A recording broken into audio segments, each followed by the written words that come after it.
Miko Peled. Miko, welcome back to the mother of all talk shows.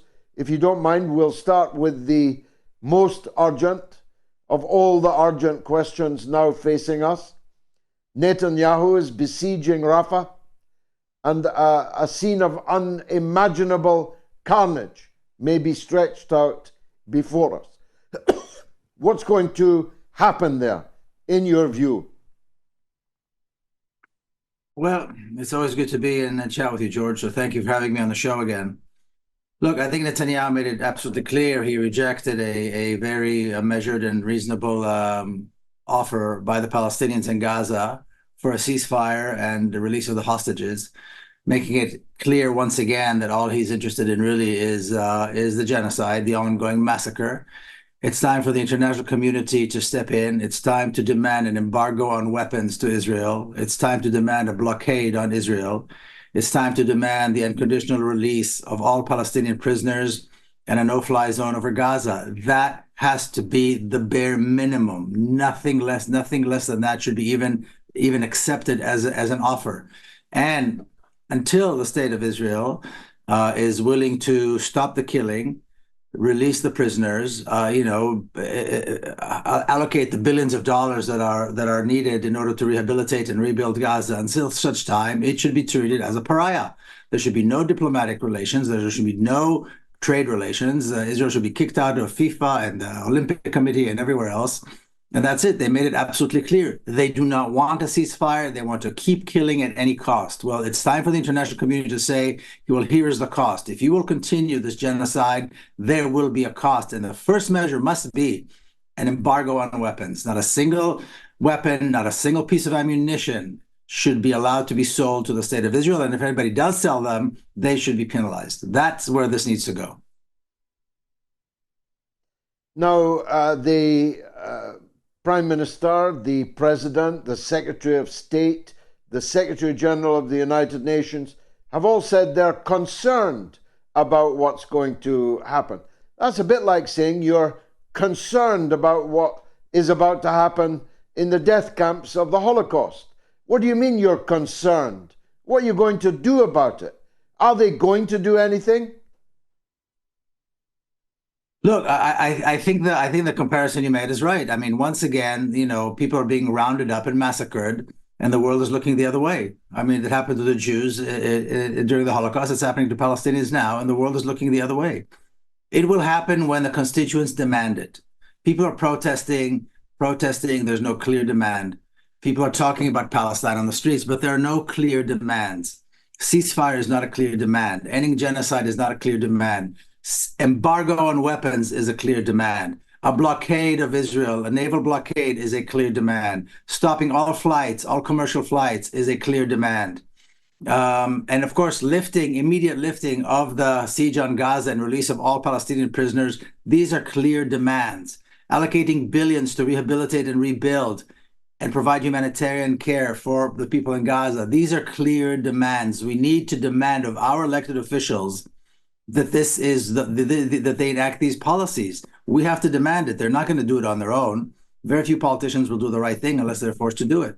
And so this is what needs to happen. Anybody who cares for Palestine needs to stop hiding. We need to stop talking clearly and honestly. The state of Israel has got to be punished in the most severe way, or else there won't be any change. An analogy I heard once has stayed with me, that a surgeon cannot operate on his own foot.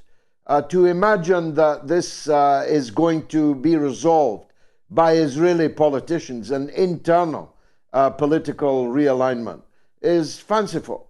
That somebody else has to operate on this infected foot that we might compare to Israel. And they're going to have to do so forcefully.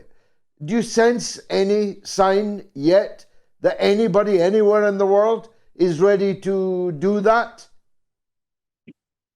No, unfortunately not. But it's not only that nobody's willing to do that, this is not even part of the conversation.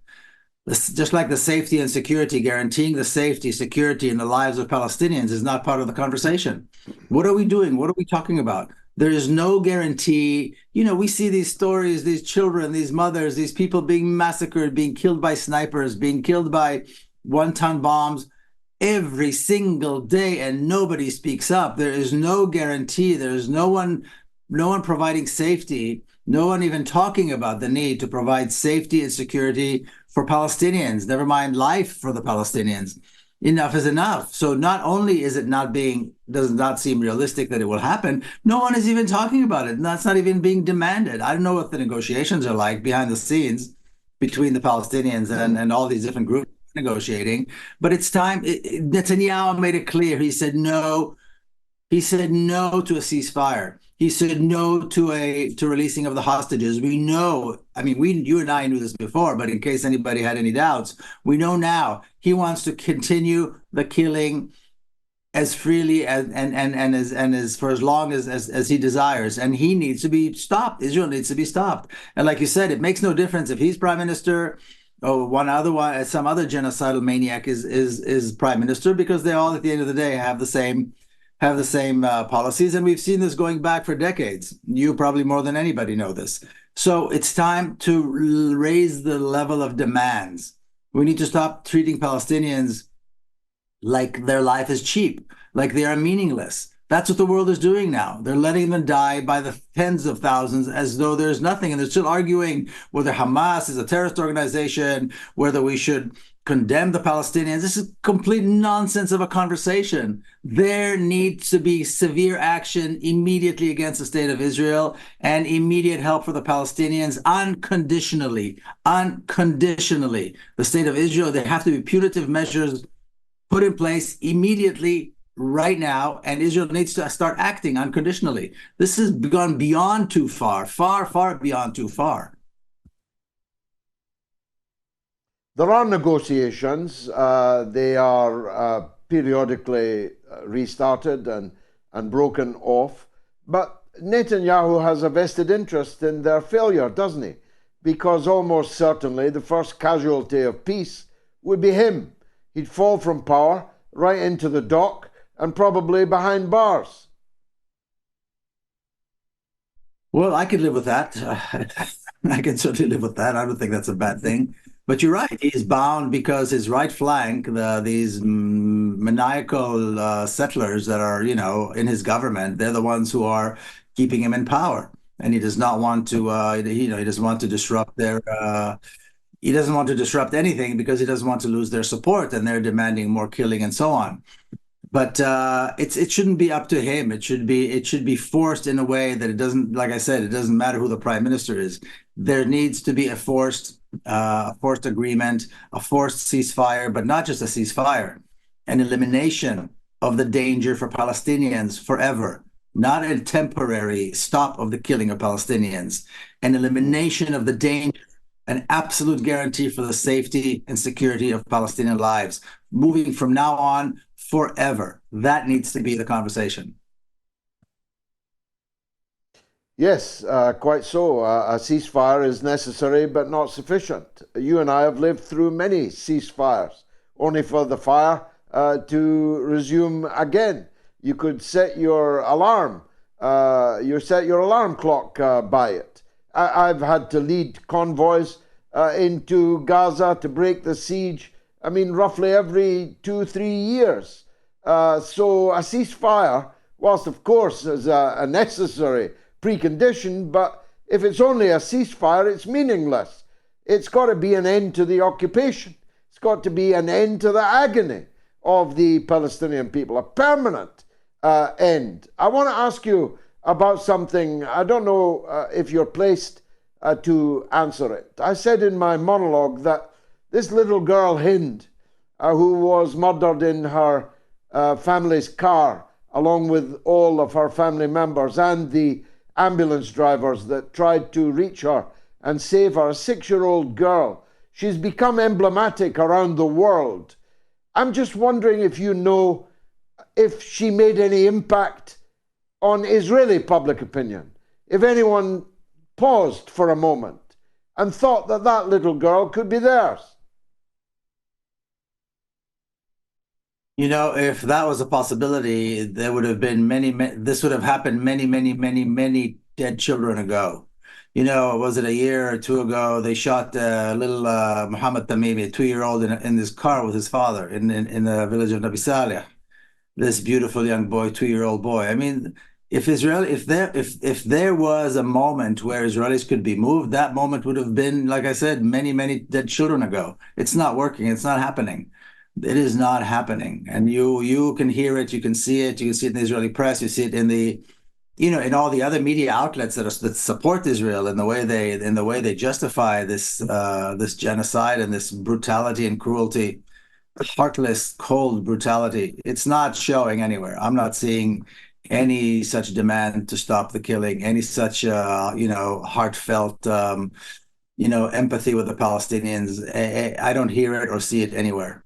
And again, how many young children have we seen? How many pictures have we seen of children who are massacred like this over the years? I mean, it's horrifying to think about it, but it's not happening. It's not making a dent. It is making a dent in the United States, though, isn't it, Miko? 50% of Biden's own supporters believe that Israel is committing genocide, and another 20% were unsure about that. This is beginning to make a significant impact on American politics, isn't it? Unfortunately, we've got Zion Don on one side and Genocide Joe on the other of the two likely presidential hopefuls. Yes, I heard earlier before I came on you talking about Jill Stein, who is a good friend of mine too, and I support her completely.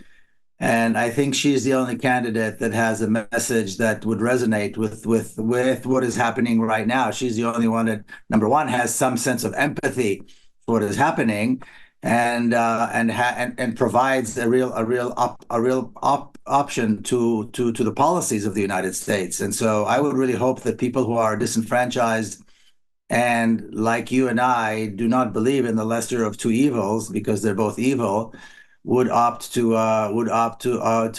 vote for her. And I think a strong show for her would be a clear message to it would change the way American politics are take or politics happens in America. I think it's very important to have a voice that has a clear progressive agenda when it comes to Palestine and is clearly anti-Zionist. I don't know that we've ever seen this in America. And Jill is, she's a high profile. People recognize her, people know her. She's been in the press, she's very well spoken. So I'm really hoping that this will push people to put her name at the top of the ticket to, if nothing else, send a clear message that is no longer business as usual. Finally, here, this is a $64,000 question. We used to call it when that was a very great deal of money, Miko. We know why the governments of Western countries, including virtually all of the European countries, support Israel. It's part of an imperial system. Israel is a key part of the armory, of the order of battle, of the empire. But why do all opposition parties also support them? You'd think that they, at least, even if just because they see how many millions are on the streets, that they would lean a little and be more proactive, more empathetic to the suffering of the Palestinians. But in virtually every Western country, the opposition party is as supportive of what's happening as the government part. How do you figure that out? Go figure, as you Americans like to say. Well, I would argue two things on this. I would offer two things. The first one is the fact that the Zionists have, as you've well known, have been investing in all political parties, on all political platforms for over 100 years. They've been working with Labor, with the Tories, with any government, any opposition, any party any politician that even has some, minimal possibility of ever being in power, they've been investing in them. So they don't care about that. So they've been doing it very effectively. And the other side is that we have been absent. In other words, we have not yet managed to close the gap between public opinion on Palestine and the people who make policy on Palestine in the halls of power. It hasn't happened in America. It's not happening in Europe or in the UK yet. And that's on us as constituents. We need to be present. We need to push and fill that gap that exists and has existed for a very long time between public opinion and the policymakers. And it's up to us because they're not going to do it on their own. So I think those are two reasons why you see it doesn't matter which party is in power, you're going to see support for Israel either way. Miko Peled, thank you for your wisdom as always. Thanks for joining us on the Mother of All Talk Shows.